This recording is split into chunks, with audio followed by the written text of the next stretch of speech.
Welcome to another edition of the Family Dynamics podcast. This is our host, Kevin and Alicia Meeks. This is podcast number 3. And today we're going to be talking about the 7-year itch, the 7-year switch. Yeah. We've been watching this show on, what is it, Netflix or on demand? I don't know what it's on, but I think it's on Oprah Winfrey Network. Yeah, it's a crazy show. Like, for real, the 7-year switch where these married couples agree to go switch with another married couple to kind of somehow or some way get their marriage together. To me, every minute of this show, like, I'm like, this is a disaster. This is the disaster. This is a disaster. But I'm still watching it with my wife, but this is a disaster. Like, I don't know how a couple can really move forward from something that they already experienced. Like, and my wife had Googled the 7-year itch. And that's what I was looking up for you all. So, Wikipedia says that the 7-year itch is a popular belief, sometimes quoted as having psychological backings, that happiness in a marriage or a long-term relationship begins to decline after around 7 years. So that was very interesting to me, like when I first saw a 7-year switch, because we're about to be 7 years married. And yeah, I was just very interested because we're about to be 7 years married in March. So that caught my attention. And I've been watching it, so then Kevin watched it, and it's just crazy. It's just these couples, they're going through turbulent times, and they agreed to go into a house together with another spouse. That's crazy. So they switch spouses.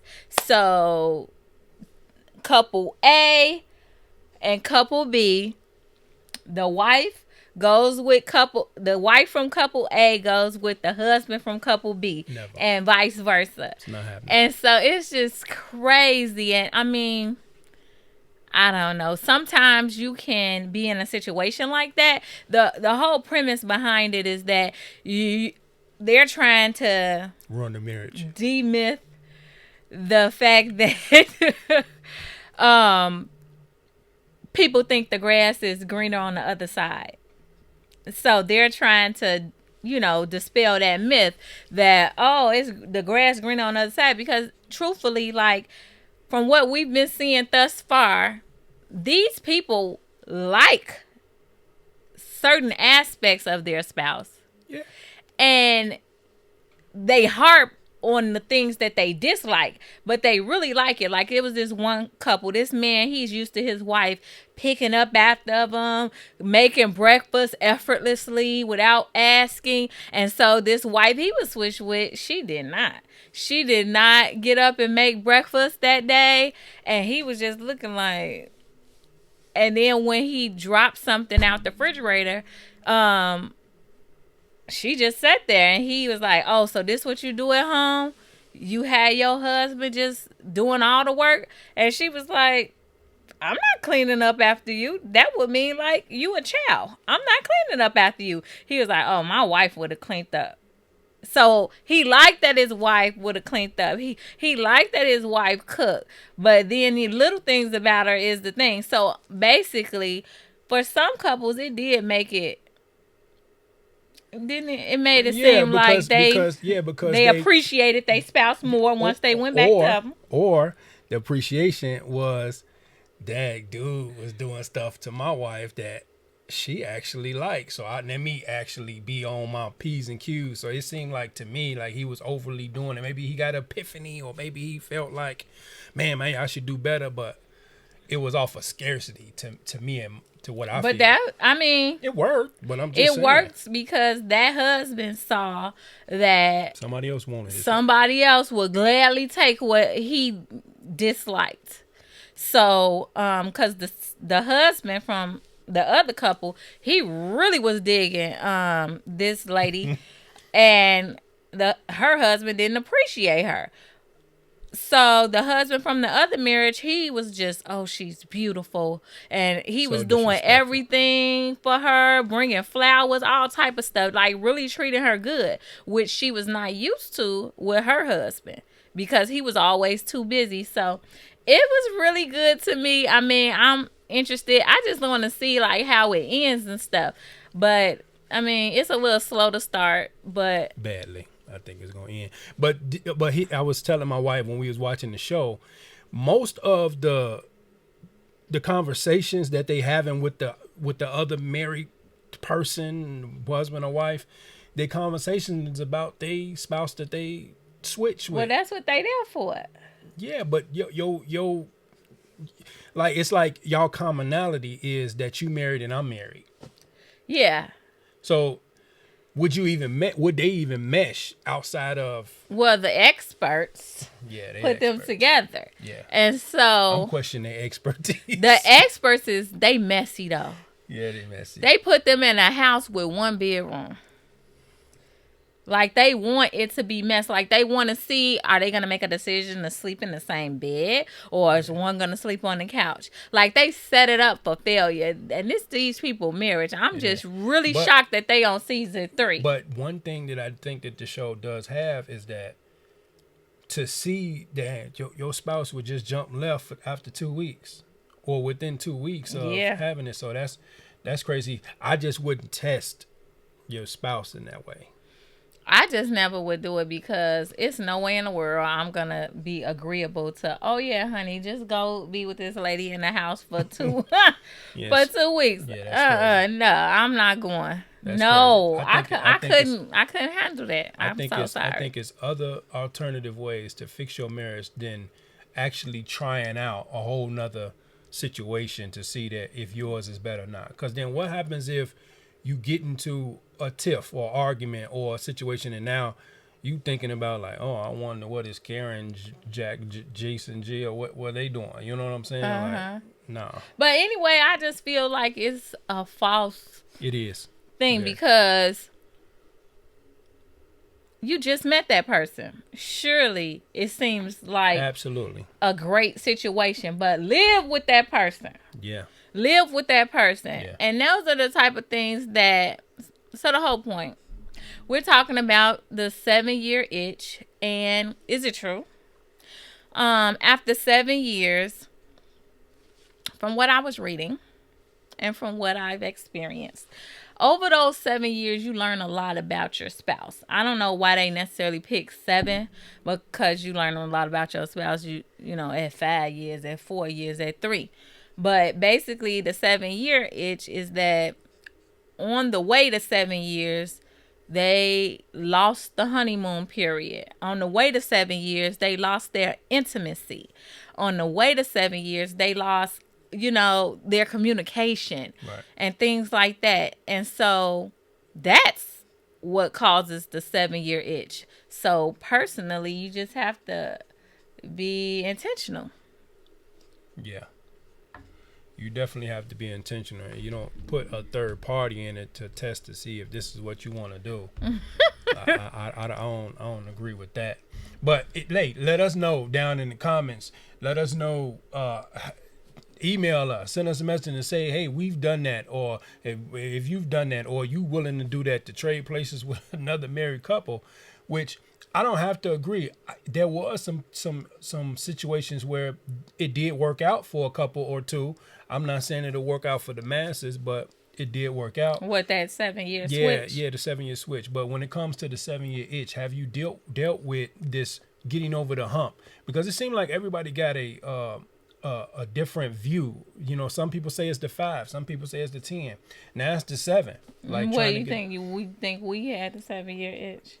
I mean, 7-year itch. I don't know. I don't even know if I paid attention to it that much to say we in this period of our marriage. Mm-hmm. We in this hump. We just need to get like now with hindsight being 2020, what do you feel? I can see like for us, our marriage taking different turns where it's gonna take more effort than beginning than it now. I can see that because things was new. You talking about from 1 to 6? Yeah. things is new. You know what I'm saying? And so much have changed. And man, so much have changed. So I can see this if we had to just hone in on where we are. Like, yeah, this will be a period where okay, we need to make a switch, or we need to make a change, or making some adjustments. So I would say that, yeah.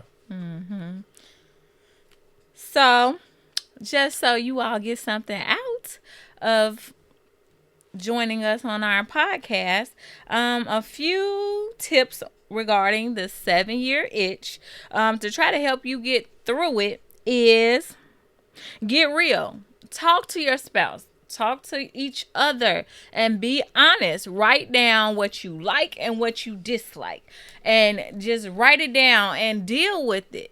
Talk about it. Every little thing. Put it down, write it down, make it plain, and have a conversation. And so in having a conversation, work on communication. Set your priorities. Make sure your life reflects your priorities. Your relationship, like, where is it on your list of priorities? Yeah. Is it after the kids, after work, after you kick it with your girls, where's your relationship? Because really the relationship should be up here, and everything else will fall in line. Right. Communicate. Compromise. Sometimes people aren't willing to compromise, and so if you compromise, that helps keep some of the tension down in the household. Everything doesn't have to be your way. Sometimes you could just compromise and just keep the peace. Yeah. Rekindle your romance. That's so necessary, because these kids, they gonna grow up and leave. Bingo. And it's gonna be you and your spouse. Are you gonna know each other? Like, are y'all gonna just be living like roommates, walking past each other? Because that happens on this show. Like, one couple was young and they were sleeping in separate rooms. Oh, and this other couple, on Monday, Wednesday, and Friday, they had time to their self, like self-reflection. I can't remember what they called it, but on Monday, Wednesday, and Friday, they're by themselves. Like they're in the house, but it's 2 rooms, and they sleep in the alternate room and basically leave each other alone all day. And so, like, if they have an issue, they realize that, oh, I'll talk to them about it tomorrow. That was just so odd to me. And the man was so happy that, yes, because I get time to myself Monday, Wednesday, and Friday. Why did you get married? So his wife was very not happy, but she was in denial about a lot of stuff too. And if all in all, you all can't get it together, counseling is okay. Absolutely. I love counseling, to be honest. I mean, yeah, because the one thing we've been learning in counseling, just to be real quick, is the I statements. Like, that's been when you communicating I mean, most of the time you got so much emotion and you want to point the finger at your spouse. You do this, you do that, and you do this. But them I statements is, I feel this way, or, you know, I have been feeling like this, instead of, or you don't do, you do this and you make me feel like this, and, you know, and just changing it up to I feel. Yeah, because if you lead with you, it just feel like you. It's you. Yeah. Defense, just and then defense. The person gonna be blocking. Yeah, exactly. You know what I'm saying? All them yous, and the person on the other side like, oh, hold on, wait a second. Like, oh, I mean, how can somebody not be defensive? Yeah. And then that just goes left. Man, super. So we thank you guys for being on episode 3 of the Family Dynamics podcast. Please leave a review on Spotify. Please leave a review on our YouTube page. Please leave a review on all our platforms, and let us know. Are you guys in that 7-year itch? Or do you have another year of a benchmark? Maybe it's 5, maybe it's 10, maybe you're in a 15 year and you feel like that's the hump and hurdle you need to get over, and y'all in that space. So let us know. This is Kevin and Alicia Meeks on the Family Dynamics.